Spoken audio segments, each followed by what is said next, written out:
اعوذ باللہ من الشیطان الرجیم بسم اللہ الرحمن الرحیم۔ درس علوم قرآن، درس نمبر 5۔ میرے محترم بھائیوں اور بہنوں، مخاطبین ذوی الاحترام، بالخصوص خواہران جامعۃ الفاطمہ دہلی، ہمارا درس علوم قرآن کے سلسلے سے چل رہا ہے، اور اس میں گزشتہ درس میں نے عرض کیا کہ قرآن مجید نے خود قرآن میں 4 نام بیان کیے ہیں اپنے، اور اس کے بعد اب ہم آتے ہیں قرآن مجید کے سلسلے سے کچھ اور باتوں کو آگے بڑھاتے ہوئے، تو دیکھتے ہیں قرآن مجید کی صفات بھی کچھ بیان کی گئی ہیں۔ قرآن مجید کی جو صفات بیان ہوئی ہیں اس میں سے بعض وہ ہیں جو خود قرآن میں بیان کی گئی ہیں، اور بعض صفات وہ ہیں کہ جو روایات میں وارد ہوئی ہیں کثیر تعداد میں، البتہ اس کا انتخاب آپ کے حوالے پیش کیا جا رہا ہے۔ سب سے پہلی چیز یہ ہے کہ قرآن کو مجید کے نام سے یاد کیا گیا ہے۔ والقرآن المجید، قسم ہے عظمتوں والی کتاب قرآن مجید کی، اس قرآن کی قسم جو عظمتوں والی کتاب ہے۔ اس کے بعد ایک نام قرآن کا اور ہے صفت، یعنی جب قرآن کے ساتھ یہ لفظ آیا ہے تو اس کا مطلب قرآن نام ہوا، اور جو لفظ ساتھ میں آیا ہے اس کے وہ صفت کے طور پہ استعمال ہوا ہے۔ انہ لقرآن کریم، یہ بہت ہی محترم کتاب ہے جسے ہم قرآن کہتے ہیں۔ یہ 2 صفت۔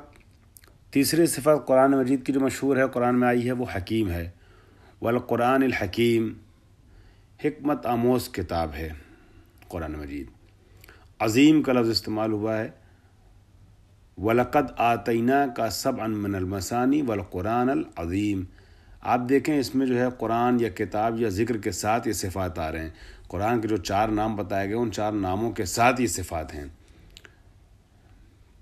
والقرآن العظیم، عظمتوں والی کتاب ہے قرآن مجید۔ اسی طریقے سے قرآن کا ایک نام عزیز بیان کیا گیا ہے۔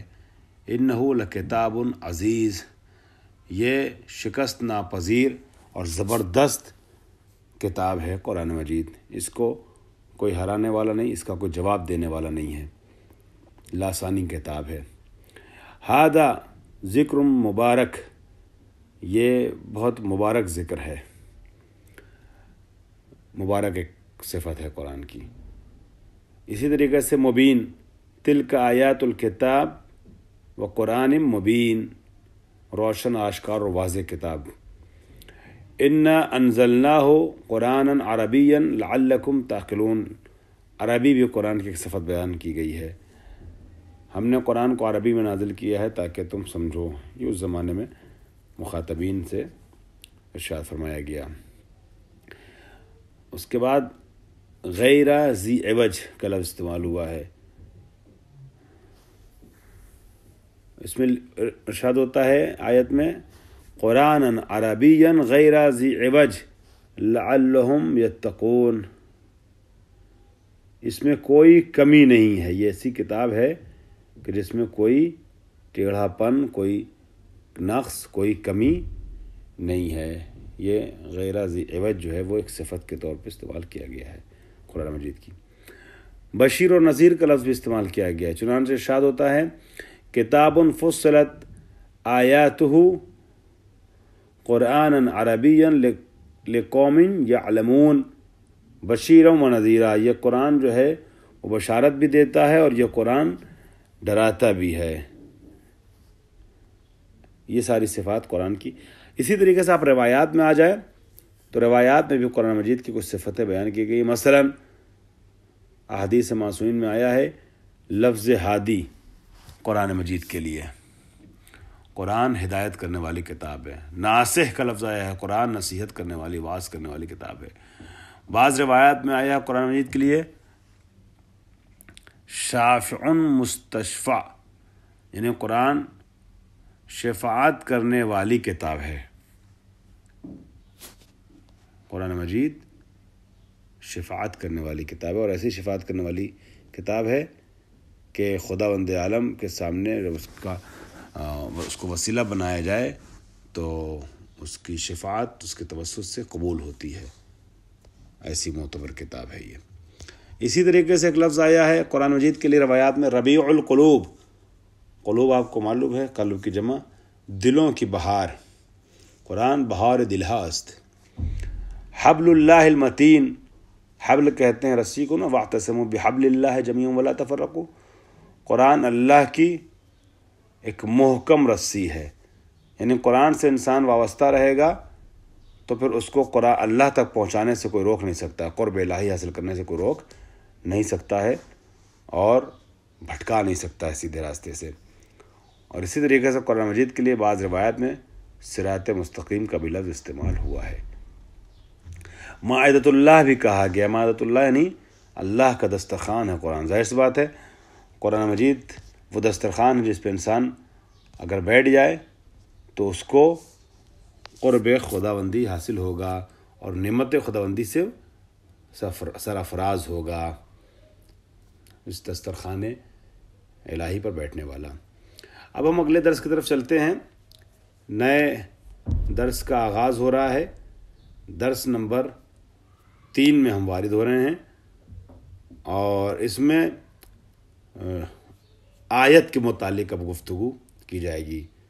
قرآن کے متعلق گفتگو ہوئی، اب آیت کے متعلق کچھ باتیں بیان فرما رہے ہیں۔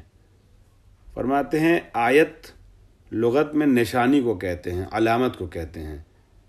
الآیہ العلامہ، آیت یعنی علامت، نشانی۔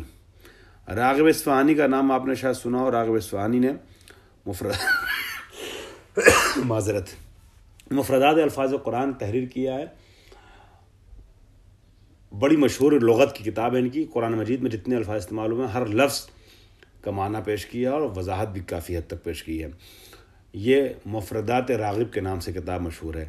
راغب اصفہانی مفردات راغب میں دیکھیے آپ نیچے لکھا ہوا ہے راغب اصفہانی مفردات الفاظ قرآن، تو بڑی اچھی کتاب ہے یہ مفردات راغب، تفصیلی کتاب ہے۔ قرآن کے لغات کے حوالے سے اس سے بہتر کتاب تحریر نہیں ہوئی ہے جہاں تک میں جانتا ہوں۔ اس میں لکھتے ہیں الآیہ ہی العلامۃ الظاہرہ، آیت جو ہے وہ ایک ظاہر اور واضح اور آشکار علامت کو کہتے ہیں، نشانی کو کہتے ہیں۔ آیت کا لفظ قرآن مجید میں کس کس طریقے سے استعمال ہوا، کس کس معنی میں لفظ آیت کو استعمال کیا گیا، اس کو دیکھ لیتے ہیں۔ ایک معنی روشن، آشکار اور واضح نشانی کے ہیں۔ قال رب اجعل لی آیۃ، پروردگار ہمارے لیے ایک نشانی قرار دے۔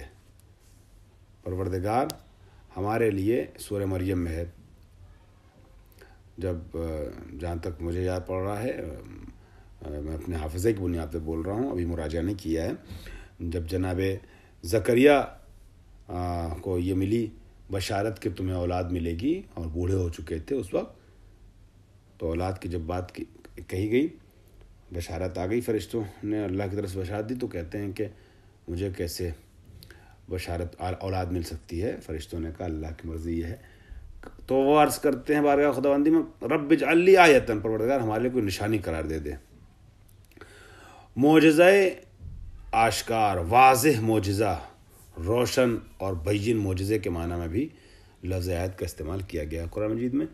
چنانچہ آتا انا قد جئتکم بآیۃ من ربکم، میں واضح اور آشکار معجزہ لے کر کے تمہارے پاس آیا ہوں، تمہارے لیے معجزہ لایا ہوں، اور اب بھی اگر تم ہماری بات نہ مانو تو یہ تمہاری بدبختی ہے۔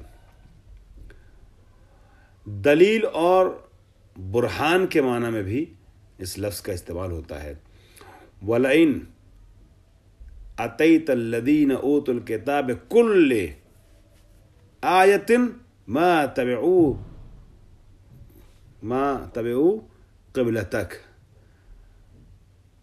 آپ کتنی بھی دلیل اور نشانیاں اہل کتاب کے لیے لے آئیں، وہ آپ کی پیروی نہیں کریں گے، آپ کے قبلے کی پیروی نہیں کریں گے، مطلب آپ کے ساتھ نہیں ہوں گے۔ یہ اہل کتاب وہ ہیں جو ہٹ درم ہیں، جو ضدی ہیں، زایونی ٹائپ کے لوگ، ہمارے دور میں جیسے زایونی ہیں اس طرح کے لوگ پہلے بھی تھے، ہٹ دھرم و ضدی یہودی یا بعض عیسائی، بہت سے عیسائی دلیل پہ دلیل پیغمبر دیتے چلے جا رہے تھے مگر ماننے کو تیار نہیں تھے۔ آیت کا ایک معنی عبرت کا بھی ہے، چنانچہ اعلان ہوتا ہے عبرت یعنی جس سے انسان درس لیتا ہے۔ ان فی ذالک لآیۃ لمن خاف عذاب الآخرہ، جو عذاب آخرت سے ڈرے، خوف اختیار کرے، اس کے لیے ایک عبرت ہے، ایک درس ہے، ایک آیت ہے اس کے اندر۔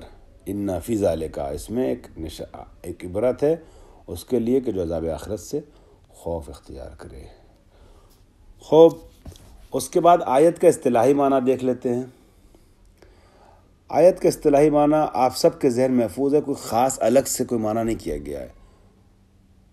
آیت قرآن مجید کے ایسے جملے کو کہتے ہیں جو کئی کلمات پر مشتمل جملہ ہوتا ہے اور جس میں کسی ایک مفہوم کو پیش کیا جاتا ہے۔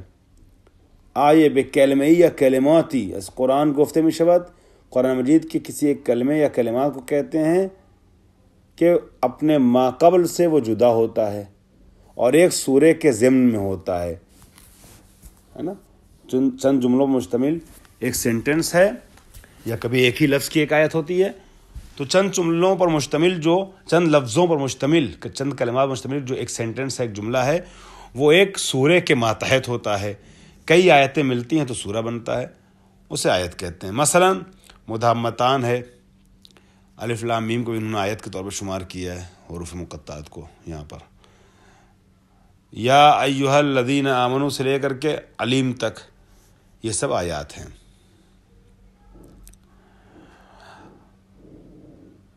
اور قرآن مجید میں آیا اس لفظ اس معنی میں استعمال بھی ہوا ہے جو ہم نے بیان کیا ہے۔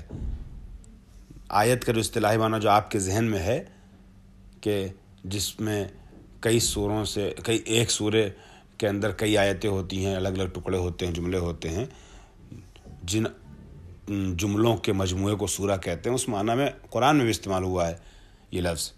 چنانچہ استعمال ہوتا ہے کتابٌ فصلت آیاتہ قرآنا عربیا لقوم یعقلون، ایسی کتاب ہے جس کی آیتیں قرآن عربی میں تفصیل سے بیان کی گئی ہیں، پیش کی گئی ہیں۔